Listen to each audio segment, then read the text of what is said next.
അശ്ലീല ആംഗ്യം കാണിച്ചെന്ന പരാതിയിൽ ഇംഗ്ലീഷ് മധ്യനിര താരം ജൂഡ് ബെല്ലിംഗ്ഹാമിന് ആശ്വാസം. താരത്തിന് വിലക്കുണ്ടെങ്കിലും യൂറോയിലെ മത്സരങ്ങൾ നഷ്ടമാവില്ല. ഇതോടെ സ്വിറ്റ്സർലാൻഡിനെതിരായ ക്വാർട്ടർ ഫൈനലിൽ ബെല്ലിംഗ്ഹാം കളിക്കുമെന്ന് ഉറപ്പായി. 25,000 പൗണ്ട് പിഴയും ഒരു മത്സരത്തിലെ വിലക്കുമാണ് യുവേഫ ബെല്ലിംഗ്ഹാമിന് ശിക്ഷ വിധിച്ചത്.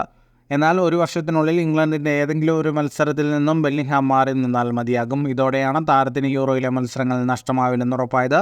സ്ലോവാക്യക്കെതിരായ മത്സരത്തിൽ ഇഞ്ചുറി ടൈമിൻ്റെ അവസാന മിനിറ്റിൽ ഗോളടിച്ചതിനു ശേഷമാണ് ബെല്ലിംഗ്ഹാമിൽ നിന്നും വിവാദാംഗ്യമുണ്ടായത്. മത്സരം അവസാനിക്കാൻ സെക്കൻഡുകൾ ശേഷിക്കെയാണ് ബെല്ലിംഗ്ഹാം ബൈസിക്കിൾ കിക്കിലൂടെ പന്ത് വലയിലെത്തിച്ചത്. ഗോൾ ആഘോഷിക്കുമ്പോൾ കൈ ജനനേന്ദ്രിയത്തിന് നേരെ വെച്ചുവെന്നാണ് ആരോപണമുയർന്നത്. തുടർന്ന് ഇതുമായി ബന്ധപ്പെട്ട് പരാതി ലഭിക്കുകയും ബെല്ലിംഗ്ഹാമിനെതിരെ യുവേഫ അന്വേഷണം നടത്തുകയുമായിരുന്നു. ബെല്ലിംഗ്ഹാമിന്റെ ഗോളിൽ സമനില പിടിച്ചതോടെ മത്സരം അധിക സമയത്തേക്ക് നേടുകയും ക്യാപ്റ്റൻ ഹാരി കെയ്ൻ്റെ ഹെഡർ ഗോളിൽ ഇംഗ്ലണ്ട് യൂറോ കപ്പിന്റെ ക്വാർട്ടർ ഫൈനലിലേക്ക് മുന്നേറുകയും ചെയ്തു. ഫുട്ബോൾ ലോകത്തെ കൂടുതൽ വാർത്തകൾക്കും വിശേഷങ്ങൾക്കുമായി സ്പോർട്സ് കഫേ ഇപ്പോൾ തന്നെ സബ്സ്ക്രൈബ് ചെയ്യുക.